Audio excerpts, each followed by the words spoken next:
السلام علیکم ورحمۃ اللہ تعالی وبرکاتہ۔ الحمد للہ وکفا وسلام علی حبیبہ المصطفیٰ، اما بعد۔ سلسلہ صحابہ اکرام رضوان اللہ تعالی علیہم اجمعین میں آج ہم ایک ایسے عاشق صادق کا ذکر کرتے ہیں۔ رسول کریم صلی اللہ تعالی علیہ وسلم کے صحابہ کا ذکر آپ مسلسل سن رہے ہیں، اور صحابہ میں آج جس صحابی کا ذکر کرنے جا رہا ہوں ان کا ذکر نہ کیا جائے تو صحابہ کا ذکر ہی ادھورا رہ جائے گا۔ صحابہ اکرام رضوان اللہ تعالی علیہم اجمعین نے جو حب رسول میں میرے آقا صلی اللہ تعالی علیہ وسلم کی محبت میں مشقتیں اٹھائی، اس میں سر فہرست اگر کوئی نام آتا ہے تو حضرت بلال حبشی رضی اللہ تعالی عنہ۔ آج ہم ذکر پاک کرتے ہیں سیدنا بلال ابن رباح حبشی رضی اللہ تعالی عنہ کا۔ آپ کا نام بلال ہے، آپ کے والد کا نام رباح تھا۔ آپ گندمی رنگ کے تھے، سانولے کلر کے تھے، بہت نہایت ہی کالا رنگ نہیں تھا، اور جسمانی اعتبار سے دبلے پتلے تھے، اور مکہ مکرمہ میں آپ غلام کی حیثیت سے زندگی گزار رہے تھے۔ آپ کی پیدائش کے متعلق کہا گیا ہے کہ آپ مکہ میں پیدا ہوئے، آپ کی والدہ حبشہ سے تھیں اور آپ کے والد عرب سے تھے، اور بعض روایات میں یہ ہے کہ آپ مقام سرات یمن اور حبشہ کے بیچ میں ایک علاقہ ہوتا ہے جہاں مخلوط نسل کے لوگ زیادہ ہیں، یعنی عرب والے جا کر افریقن لوگوں سے شادی کی یا پھر افریقہ کے لوگوں نے عربوں سے شادی کی تو نسل اس طرح سے مل جاتی ہے، تو اس طرح سے حضرت بلال حبشی کی بھی ولادت ہوئی۔ بہرحال مکہ میں آپ پیدا ہوئے، اس کے بعد چونکہ ایک کمزور اور غریب گھرانے سے تعلق تھا تو بچپن سے ہی آپ کو غلامی کے حیثیت سے ہی لوگوں نے رکھ لیا۔ آپ جس کے ہاں غلام تھے وہ امیہ بن خلف، مکہ کا بہت بڑا رئیس آدمی تھا، طاقتور آدمی تھا، اور اس کی بہت کچھ چلتی تھی مکہ میں۔ تو بلال حبشی کی زندگی کو اگر ہم شروع کرتے ہیں اس وقت سے جب آپ ایمان لائے، تو آپ ان خوش نصیبوں میں سے ہے جو حضور پاک صلی اللہ تعالی علیہ وسلم پر سب سے پہلے ایمان لانے والے 7 لوگوں میں سے ابتدا، بلکہ بہت ساری روایات یہ بتاتی ہیں کہ سب سے پہلے ایمان لانے والے غلاموں میں حضرت بلال حبشی ہیں۔ آپ کو سابق الحبشہ کہا گیا ہے، سب سے پہلے حبشہ کی طرف سے بھی اگر کوئی اسلام لایا ہے تو حضرت بلال حبشی ہے۔ اور سب سے بڑی بات یہ ہے کہ وہ کسی کے ماتحت تھے، غلام تھے، اور غلام ہونے کی حیثیت سے اسلام میں آنا یہ معمولی بات نہیں تھی۔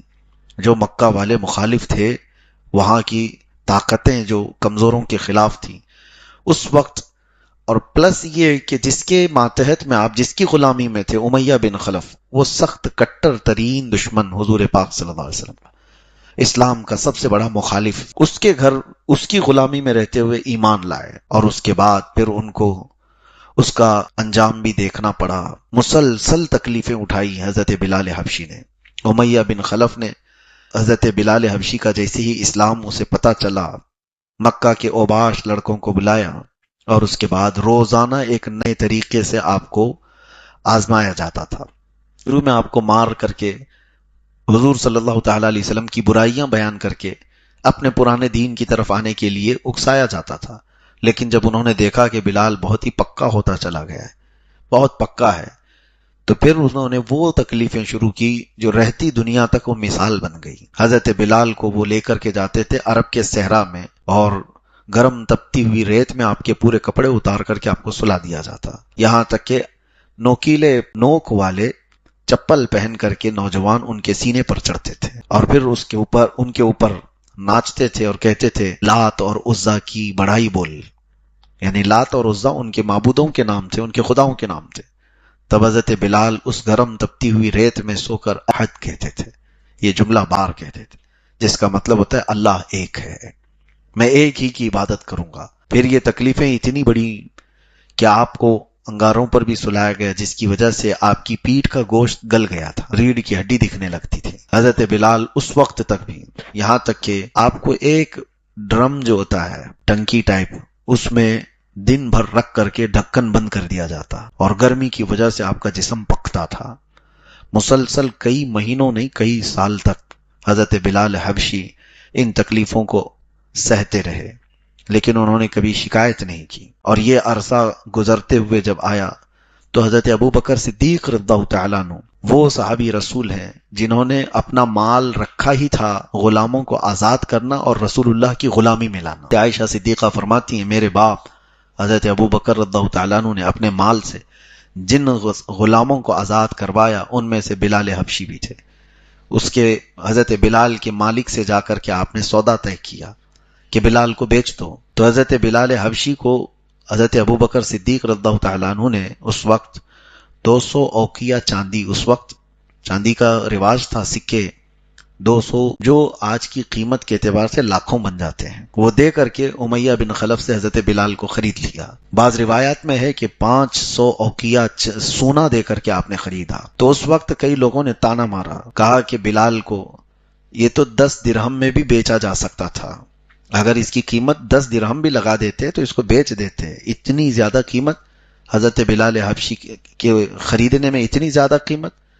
تو حضرت ابوبکر صدیق رضی اللہ تعالیٰ عنہ نے ان جاہلوں کو جواب دیا، بلال کی غلامی کو جتنا میں جانتا ہوں تم نہیں جانتے، اگر قسم رب ذوالجلال کی میرا پورا مال بھی قیمت میں لگانا ہوتا تو میں پورا مال لگا کر بلال کو خریدتا۔ حضرت ابوبکر صدیق رضی اللہ تعالیٰ عنہ کے مال سے خریدا گیا اور اس کے بعد پھر حضرت بلال کو آزاد کیا گیا۔ ان کے آزاد ہونے تک جو تکلیفیں انہوں نے اٹھائی، اللہ اکبر، ہم آج بھی پڑھتے ہیں 1400 سال کے بعد ہمارے رونگٹے کھڑے ہو جاتے ہیں۔ یہ بیان کرنا آسان ہے، تمہاری انگلی اگر موم بتی میں بھی جل جائے تو پورے دن آپ ہا ہو کرتے رہیں گے۔ جن کو انگاروں پر سلایا جاتا ہو اور جن کو گرم تپتی ہوئی ریت پر لٹا کر گرم سل ان کے سینے پر رکھی جاتی ہو، اوباشوں کے ہاتھ میں، یہ بھی روایت ہے کہ پیر میں رسی باندھ کر کے بدماش لڑکے پہاڑوں پر کھینچتے تھے حضرت بلال کو، لے کر کے جاتے تھے اور مذاق بنایا جاتا تھا، خدا کی شان میں گالیاں دی جاتی تھی، حضرت بلال کو پھر واپس شام میں لا کر چھوڑ دیا جاتا۔ جس وقت حضرت ابوبکر صدیق نے حضرت بلال کو خریدا تھا، اس وقت سودا جو طے ہو رہا تھا، سودا طے ہونے کے بعد حضرت بلال کو لینے کے لیے جب حضرت ابوبکر گئے تو خود فرماتے ہیں حضرت ابوبکر، 2 پتھروں میں دبا ہوا بلال مجھ کو ملا تھا۔ جس وقت حضرت بلال کو خریدا گیا تھا 2 پتھروں میں ان کو دبا کر کے رکھا گیا تھا، اس حالت میں حضرت بلال کو خریدا گیا۔ اور اس کے بعد زندگی بھر حضرت بلال حضرت ابوبکر صدیق کے مرہون منت رہے، ہمیشہ ان کے احسان میں۔ پھر رسول کریم صلی اللہ تعالیٰ علیہ وسلم کے ساتھ ایسی ملازمت کی کہ خود رسول کریم صلی اللہ تعالیٰ علیہ وسلم فرماتے ہیں، جب مکہ والوں نے سوشل بائیکاٹ کیا تھا، مقاطعہ کیا تھا، یعنی حضور صلی اللہ علیہ وسلم کے خاندان کا کھانا پانی ہر چیز بند کر دیا تھا، اس وقت رسول کریم صلی اللہ تعالیٰ علیہ وسلم فرماتے ہیں، میں اور بلال رہتے ہمارے پاس کھانے کی کوئی چیز نہیں رہتی جس کو کوئی جاندار کھا سکتا ہو، کوئی ایسی چیز نہیں ہوتی جس کو کوئی جاندار کھا سکتا ہو، ہاں اتنا کہ بلال کی بغل اس کو چھپا لے، یعنی اتنی چھوٹی سی مقدار میں کوئی چیز مل جاتی تو حضرت بلال اس کو چھپا کر رکھ لیتے رسول اللہ کے لیے۔ تو وہ دن بھی حضرت بلال رسول کریم صلی اللہ تعالیٰ علیہ وسلم کے ساتھ بتائے۔ اور اس کے بعد پھر آپ کی زندگی پاک مدینے جانے کے بعد وہاں پر سلطنت اسلام، پھر نبی کونین صلی اللہ تعالیٰ علیہ وسلم کے ساتھ ہر جہاد میں شریک رہے۔ ہوا یہ کہ کئی زندگی کے آپ کے اہم چیزیں میں آپ کے سامنے رکھتا ہوں۔ جب اللہ کے نبی صلی اللہ تعالیٰ علیہ وسلم مدینہ طیبہ پہنچے، مسجد نبوی بنی، تو لوگوں کو نماز کے لیے بلانے کا مسئلہ آیا، تو آپ سے کہا گیا کہ لوگوں کو اعلان کر کے بلا لو، جمع ہو جاؤ نماز کے لیے، الصلاۃ جامعۃ، الصلاۃ جامعۃ، یہ پکارا جاتا تھا۔ تو پھر ایک دن بیٹھے عبداللہ بن زید ایک صحابی ہیں، انہوں نے خواب میں دیکھا کہ ان کو یہ کلمات سنائے جا رہے ہیں، اللہ اکبر، اشہد ان لا الہ الا اللہ، اشہد ان لا الہ الا اللہ، اذان کے کلمات۔ دوسرے دن وہ آ کر محفل رسول میں عرض کرتے ہیں، یا رسول اللہ صلی اللہ تعالیٰ علیہ وسلم، میں نے خواب میں یہ کلمات سنے ہیں، کیا یہ کلمات کے ذریعے سے لوگوں کو نماز کے لیے نہ بلایا جائے؟ یہ ابھی وہ بیان کر رہے تھے کہ حضرت عمر فاروق رضی اللہ تعالیٰ عنہ آئے، کہا یا رسول اللہ صلی اللہ تعالیٰ علیہ وسلم، ہو بہو یہی کلمات میں نے خواب میں سنے۔ یہی بات چل رہی تھی کہ جبرائیل امین وہی لے کر کے بھی آ گئے۔ اللہ کے نبی صلی اللہ تعالیٰ علیہ وسلم کو حکم دیا گیا کہ آپ لوگوں کو بلانے کے لیے ان کلمات کو دہرائیں۔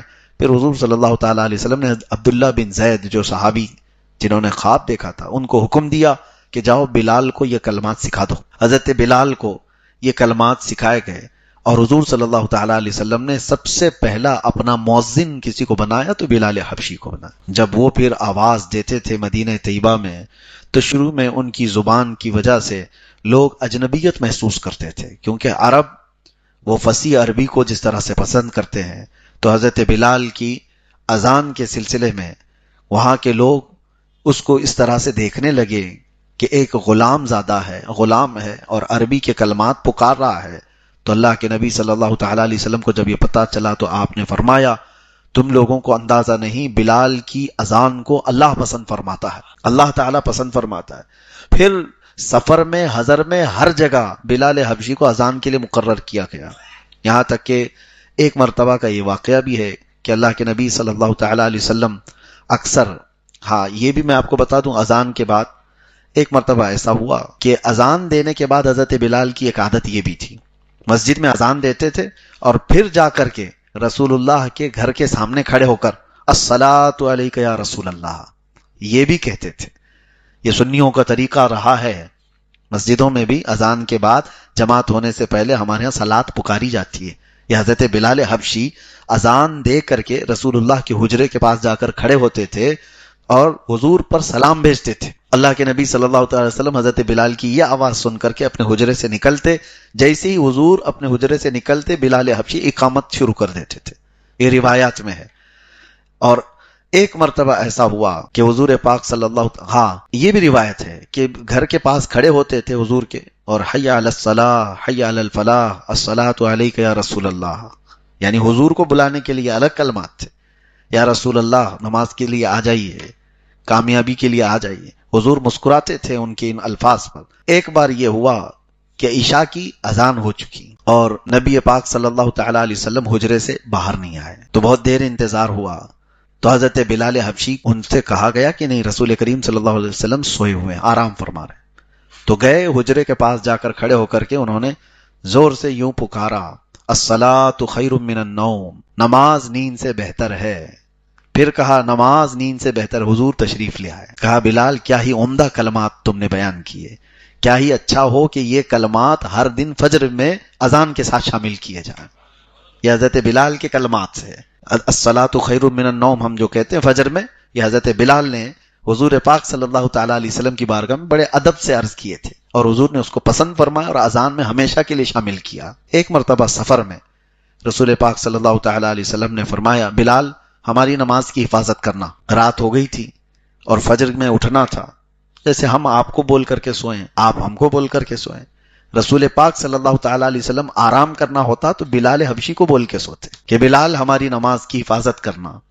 تو حضرت بلال مسلسل جھاگتے رہتے، حضور پاک صلی اللہ تعالیٰ علیہ وسلم کی فجر کے لیے تیاری کرنی ہے، لیکن سفر میں تھے۔ ہوا یہ کہ سارے یہ خیبر سے لوٹنے کے وقت حضور پاک صلی اللہ علیہ وسلم آرام فرمائے اور سارے صحابہ کو بھی نیند لگ گئی۔ حضرت بلال فجر کا انتظار کرتے رہے اور ایک اونٹنی کے کجاوے سے ٹیک لگائے، فجر کے عین وقت ان کو بھی آنکھ لگ گئی، وہ بھی سو گئے، یہاں تک کہ وقت اتنا ہو گیا کہ سورج نکل آیا اور روشنی پھیل گئی۔ سب سے پہلے پھر میرے آقا صلی اللہ تعالیٰ علیہ وسلم بیدار ہوئے اور پھر حضور اکرم صلی اللہ تعالیٰ علیہ وسلم نے بلال کو پکارا، کہاں ہے بلال؟ حضرت بلال بالکل جھنجھلا کر کے اٹھ گئے اور کہا ہائے افسوس، میں نماز کی حفاظت نہیں کر سکا۔ اور سارے صحابہ اٹھ گئے کہ ہم سے کیا ہو گیا۔ اللہ کے نبی صلی اللہ تعالیٰ علیہ وسلم نے افسوس کیا اور کہا جلد سے جلد اس جگہ کو چھوڑو، جلدی اس جگہ سے نکل جاؤ۔ حضور پاک صلی اللہ تعالیٰ علیہ وسلم اس جگہ سے نکلے۔ یہ پہلی یہ قضا کی طریقے کو دکھانا مقصود ہے، ورنہ نبی پاک کی نماز کیا قضا ہو، وہ صاحب شرع ہیں۔ حضور پاک صلی اللہ تعالیٰ علیہ وسلم آ کے سفر پر گئے اور سورج بلند ہونے کے بعد پھر حضرت بلال سے کہا اذان دو اور اقامت کہو، اور اس کے بعد پھر جماعت سے میرے آقا نے وہ قضا نماز بھی پڑھائی فجر کی۔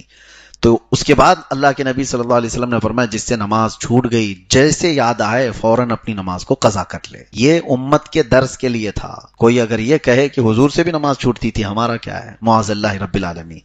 بعض فقہاء کرام نے فرمایا اس طرح اگر تحقیر میں یا طعن میں کسی نے یہ بات کہی تو وہ کافر ہو جائے گا۔ نبی آخر الزمان صلی اللہ تعالی علیہ وسلم نماز وہ جس طرح سے آپ کی قضا بھی جو کچھ بھی ہوتا تھا وہ منشاء الہی سے ہوتا تھا، امت کو درس دینے کے لیے کہ اگر قضا ہو تو تمہیں کیا کرنا ہے۔ بہرحال اس میں حضرت بلال حبشی تھے اور آپ کا ایک بہت اہم کام بھی تھا۔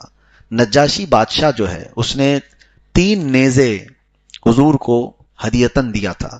ایک رسول پاک صلی اللہ علیہ وسلم نے اپنے پاس رکھ لیا، ایک حضرت عمر نے لے لیا، ایک حضرت علی نے لے لیا۔ نیزے یہ حبشہ سے آئے ہوئے تھے، نجاشی بادشاہ جو ایمان لائے تھے حضور پر، اور جو رسول اللہ صلی اللہ علیہ وسلم کے پاس نیزہ تھا وہ نیزہ ہمیشہ حضرت بلال لے کر آگے چلتے تھے اور جب بھی حضور صلی اللہ تعالیٰ علیہ وسلم عید پڑھانے جاتے، سارے مدینے والے سب سے پہلے حضرت بلال کو دیکھتے تھے کہ بلال اگر آگے نیزہ لے کر کے جا رہے ہیں تو اس کا مطلب ہے رسول اللہ آ رہے ہیں، یہ علامت ہوتی تھی۔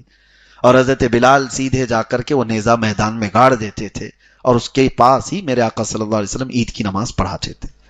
حضرت بلال حبشی رضی اللہ تعالیٰ عنہ کے متعلق میرے عزیزو ایک بار ایسی بات ہوئی کہ ایک صحابی ہیں، حضرت بلال سے ان کی تکرار ہو گئی، حضرت ابو ذر، بحث ہو گئی، اور بحث ہوتے ہی انہوں نے صرف اتنا کہا کالی عورت کے بیٹے ہیں، ابن ام السودا، یعنی کالی عورت کے بیٹے ہیں۔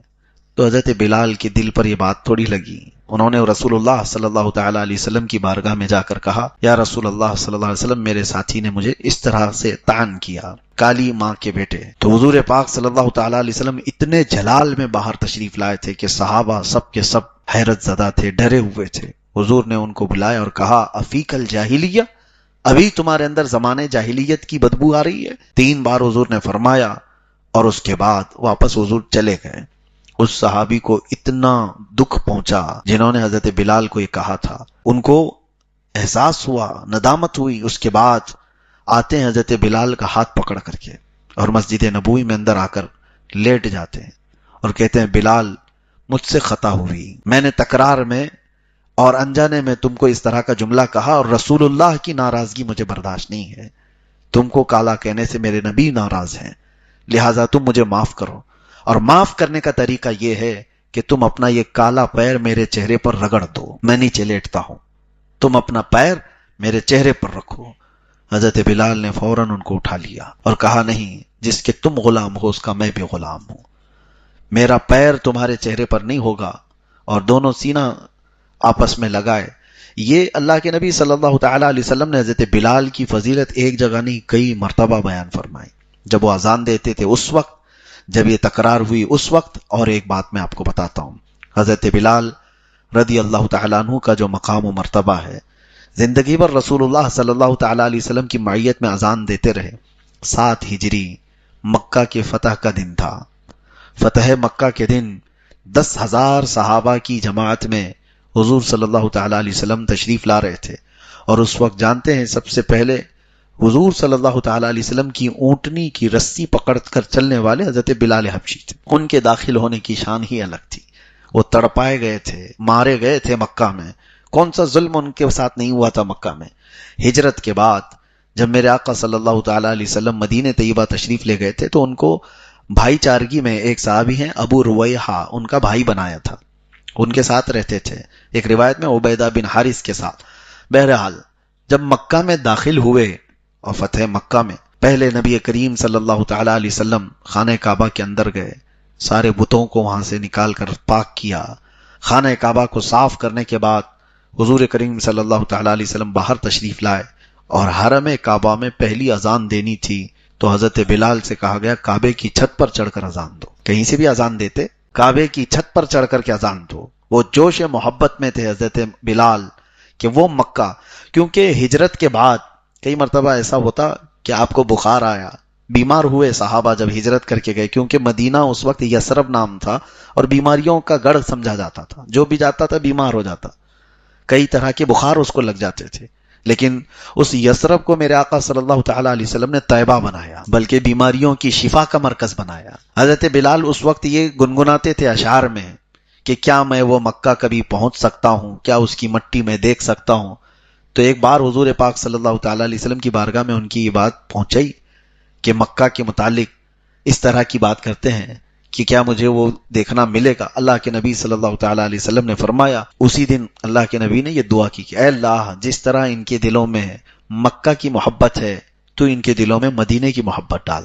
اور جیسی حضور کو یہ کہتے ہوئے سنا، حضرت بلال نے دوبارہ کبھی پھر وہ اشعار ہی نہیں پڑھے کہ حضور نے مدینے کی محبت کا ذکر فرمایا، پھر مدینہ چھوڑ کر کبھی جاتے بھی نہیں تھے۔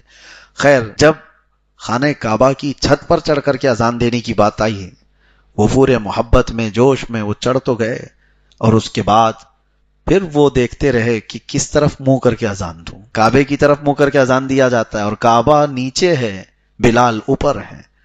رسول کریم صلی اللہ تعالیٰ علیہ وسلم کی طرف انہوں نے چہرہ کیا اور پوچھا کہ خانہ کعبہ کی طرف میں نیچے رہ کر کے منہ کرتا تھا، اوپر آ گیا ہوں، کس طرف منہ کر کے اذان دوں؟ حضور نے فرمایا میری طرف منہ کر کے اذان دو۔ حضور اکرم صلی اللہ تعالی علیہ وسلم کے رخ زیبا کو دیکھ کر کے انہوں نے پہلی اذان دی تھی، وہ حرم کعبہ کی اذان ہے۔ اس کے بعد ایک اور روایت ہے فتح مکہ کے دن، یہ تو اذان کی بات ہوئی، دیکھیں یہاں پر کسی اور کو بھی چڑھایا جاتا، لیکن اللہ کے نبی صلی اللہ تعالی علیہ وسلم نے اسی حبشی غلام کو خانہ کعبہ کی چھت پر چڑھایا جس کو مکہ والے سب سے کمتر سمجھتے تھے، سب سے کمتر سمجھتے تھے۔ یہی میسج یہاں سے ملتا ہے کہ جو نبی پاک صلی اللہ علیہ وسلم کے قدموں سے وابستہ ہو جاتا ہے وہ خانہ کعبہ کی چھت پر پہنچ سکتا ہے۔ حضور کی غلامی میں جو آیا تو پھر اس کے مقامات بہت بلند ہیں۔ اس کے بعد ابو سفیان آئے، ایمان لے آئے، بیعت کر لیا حضور صلی اللہ علیہ وسلم کی، کیونکہ اب تک تو جنگوں میں لڑتے رہے، حضور کے خلاف آتے رہے، ایمان لے آئے۔ لانے کے بعد ابو سفیان نے پوچھا یا رسول اللہ صلی اللہ علیہ وسلم، کیا مکہ والوں کو آپ قتل کر دیں گے، مار دیں گے؟ آپ کے رشتہ دار ہیں، آپ کے خاندان والے ہیں، مکہ والے آپ کے وطن والے ہیں۔ حضور صلی اللہ تعالی علیہ وسلم نے فرمایا جاؤ، تمہارے گھر میں جو آ گیا اس کو امن ہے۔ ابو سفیان نے کہا میرا گھر بہت چھوٹا ہے، کتنے لوگ آئیں گے، باقی لوگ تو بچ جائیں گے۔ حضور صلی اللہ علیہ وسلم نے پھر فرمایا عبد المطلب میرے دادا کے گھر جو آئے ہیں ان کو امن ہے۔ پھر کہا وہ بھی کم لوگ ہیں، پورے مکہ والے کیسے آئیں گے؟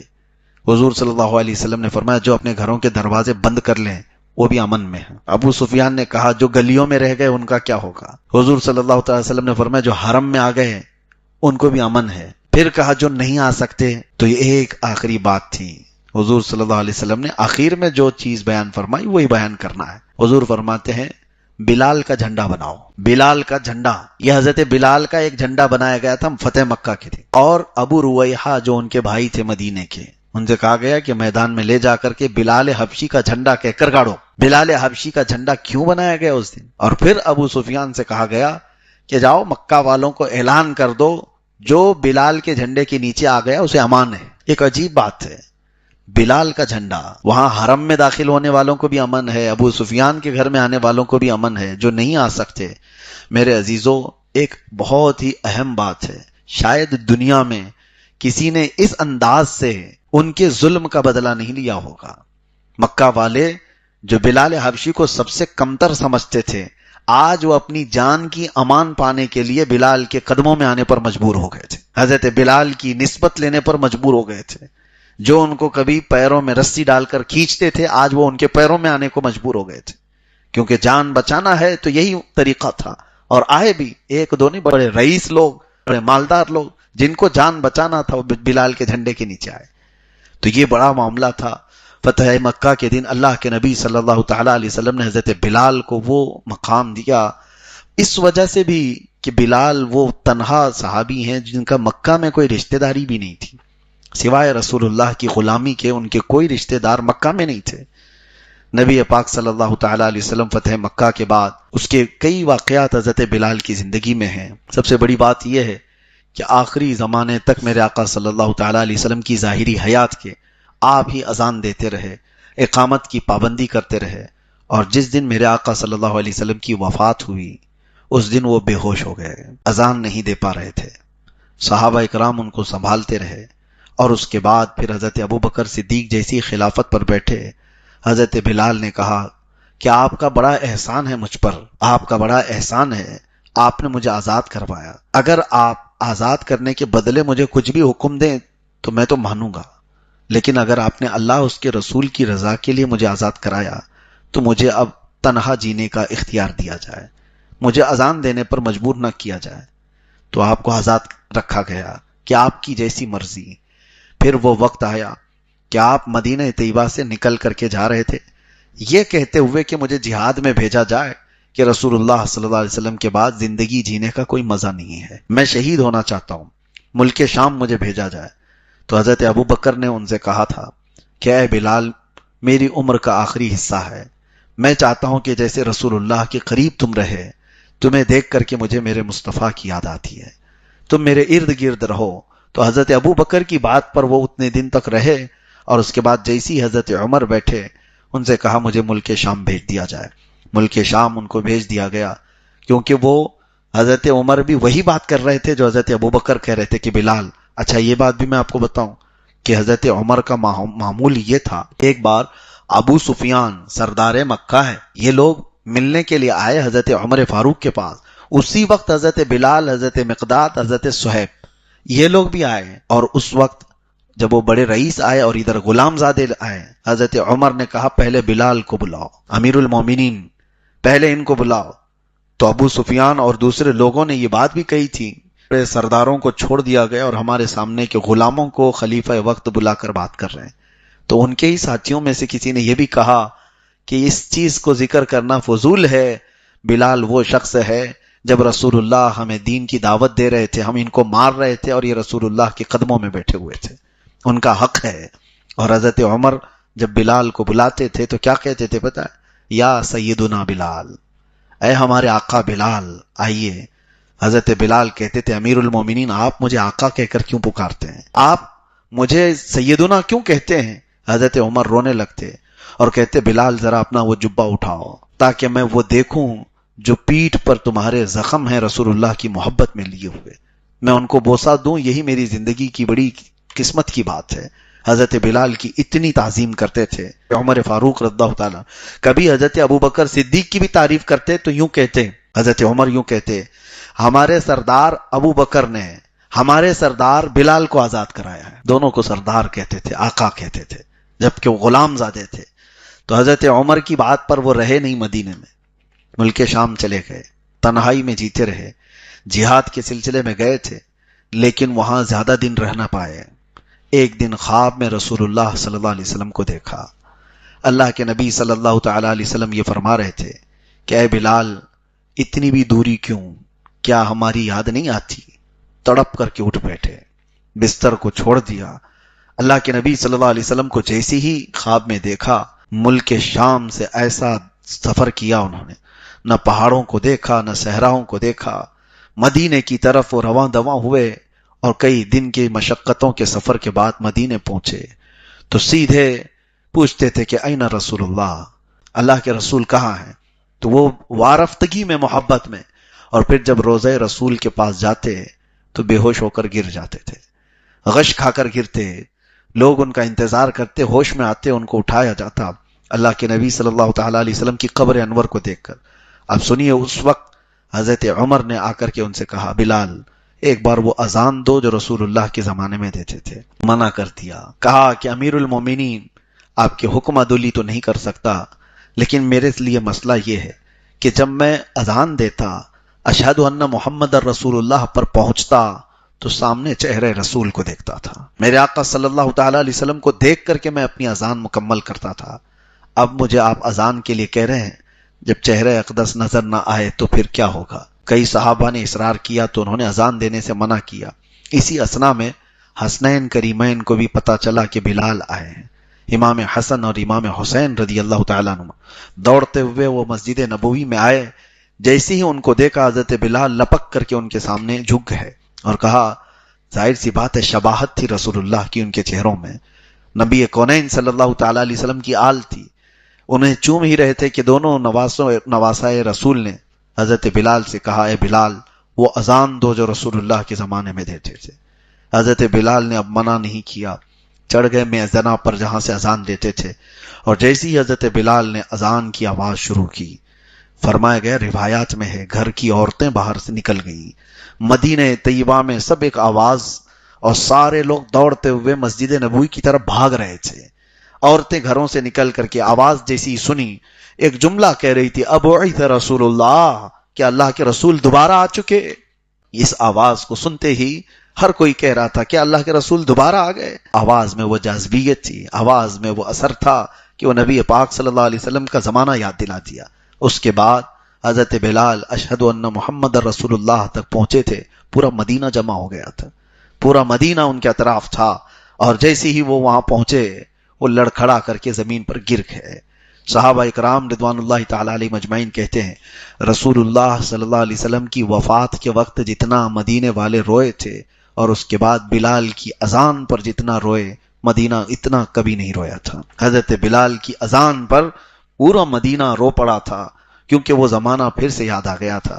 جو چہکتی اور مہکتی فضاؤں میں میرے آقا کے ارد گرد صحابہ اکرام کا جھرمٹ ہوتا، مسجد نبوی کی وہ رونقیں تھی، میرے آقا صلی اللہ تعالی علیہ وسلم کی محفلیں تھی، وہی بزم ہے، وہی دھوم ہے، وہی عاشقوں کا ہجوم ہے کمی تو بس میرے حضور کی، حضور پاک صلی اللہ تعالی علیہ وسلم کی وہاں پر تشریف آوری نہ ہوتی دیکھتے تو پورے مدینے والے گڑ گڑا کر روتے تھے۔ حضرت بلال اس کے بعد زیادہ دن با حیات نہیں رہے، اسی غم میں حضرت بلال حبشی کی وفات ہو گئی۔ رسول کریم صلی اللہ تعالی علیہ وسلم کی یہ جانثار صحابی، اللہ کے نبی صلی اللہ تعالی علیہ وسلم کے ہمہ وقت ساتھ رہنے والے، اور جانتے ہو ایک بار میرے آقا نے کیا فرمایا؟ ایک صاحب اپنی بیٹی کے نکاح کے لیے آئے تھے حضور کے پاس، کہا یا رسول اللہ فلاں صاحب سے میری بیٹی کا نکاح کر دیجئے۔ حضور نے فرمایا بلال کے بارے میں کیا خیال ہے؟ انہوں نے کہا پھر فلاں شخص کے ساتھ میری بیٹی کا نکاح کر دیجئے۔ حضور نے فرمایا بلال کے بارے میں کیا خیال ہے تمہارا؟ انہوں نے تیسری بار کہا۔ حضور صلی اللہ تعالی علیہ وسلم نے پھر فرمایا بلال کے بارے میں کیا خیال ہے تمہارا؟ اب وہ کچھ نہ کہہ سکے۔ ظاہر سی بات ہے، 2 بار 3 بار کوئی اپنی بیٹی کے لیے دوسری بات پوچھ رہا ہے تو اس کو کہیں دینے کا ارادہ ہوگا، لیکن جب رسول اللہ صلی اللہ علیہ وسلم سے 3 بار سنا تو پوچھا بلال میں ایسا کیا ہے؟ اللہ کے نبی صلی اللہ علیہ وسلم نے فرمایا میں نے جنت میں مجھ سے آگے بلال کے قدموں کی آہٹ سنی ہے، بلال کے قدموں کی آہٹ میں نے جنت میں سنی ہے۔ یہ بات سنتے حضرت ابوبکر صدیق نے کیا کہا تھا پتہ ہے؟ حضرت ابوبکر کہتے کاش میرا باپ بلال کا باپ ہوتا، میری ماں بلال کی ماں ہوتی، جو فضیلت بلال کو ملی وہ مجھے مل گئی ہوتی۔ اللہ کے رسول نے فرمایا کہ مجھ سے آگے میں نے بلال کے قدموں کی آہٹ جنت میں سنی ہے۔ یہ حضرت بلال سے پوچھا بھی گیا تھا کہ آپ ایسا کیا کرتے ہو، کیا آپ کی آواز، قدموں کی آواز جنت میں آتی ہے؟ حضرت بلال نے جو کہا وہ آپ سب کے لیے بھی ہمارے لیے بھی۔ وہ کہتے ہیں ہر اذان کے بعد میں 2 رکعت نفل پڑھ لیتا اور کبھی بغیر وضو کے رہتا نہیں، جس وقت وضو ٹوٹے میں فوراً وضو کرتا۔ تو یہی عمل انہوں نے بتایا۔ اللہ کے نبی صلی اللہ تعالی علیہ وسلم نے ان کی فضیلت میں جب یہ بیان فرمایا دنیا میں کہ ان کے قدموں کی آہٹ جنت میں سنی گئی۔ میرے عزیزو، ایک وہ صحابی ہیں حضرت بلال جن پر ساری امت کا اتفاق ہے۔ صحابہ اکرام کو گالیاں دینے والے شیعہ بھی حضرت بلال کی صحابیت کا انکار نہیں کرتے۔ حضرت بلال رضی اللہ تعالیٰ عنہ کی، حالانکہ اکثر صحابہ کو سب و شتم کرتے ہیں، ان کو مانتے نہیں، خلفائے راشدین میں سے اکثر کو، لیکن حضرت بلال کے متعلق شیعہ جماعت کا بھی اتفاق ہے کہ رسول اللہ صلی اللہ تعالیٰ علیہ وسلم کا ایسا جانثار صحابی، اللہ تبارک و تعالیٰ ان کی تربت پر کروڑوں رحمت نازل فرمائے۔ بلال جیسا عشق ہو تو پھر چاند بھی رشک کرنے لگ جائے، اور غلامی ہو تو ایسی غلامی ہو جس پر پوری دنیا کو ناز ہو۔ اللہ کے نبی صلی اللہ تعالیٰ علیہ وسلم کے دربار کی نوکری وہ دنیا بھر کے بادشاہت سے بہتر ہے۔ میرے آقا صلی اللہ تعالیٰ علیہ وسلم کی بارگاہ میں حضرت بلال پہنچ کر کس مقام پر پہنچے؟ میرے عزیزو، حضور کی محبت میں کھایا ہوا ایک زخم بھی رائے گا نہیں جاتا۔ ایک بات یاد رکھو، محبت مصطفیٰ میں ملے ہوئے زخم تمہیں آسمان کی بلندیوں پر لے جاتے ہیں۔ اسی لیے میرے مرشد حضور تاج الشریعہ بدر الطریقہ رحمۃ اللہ تعالیٰ علیہ فرماتے ہیں بلہوس سن سیم و زر کی بندگی اچھی نہیں، ان کے در کی بھیک اچھی سروری اچھی نہیں، ان کے در کی بھیک اچھی سروری اچھی نہیں۔ اللہ تعالیٰ بلال حبشی کے قدموں میں ہمیں حشر عطا فرمائے، قیامت کے دن ان کی محبت میں اللہ تبارک و تعالیٰ اسی جماعت میں ہمارا حشر فرمائے۔ وآخر دعوانا ان الحمد للہ رب العالمین۔ السلام علیکم۔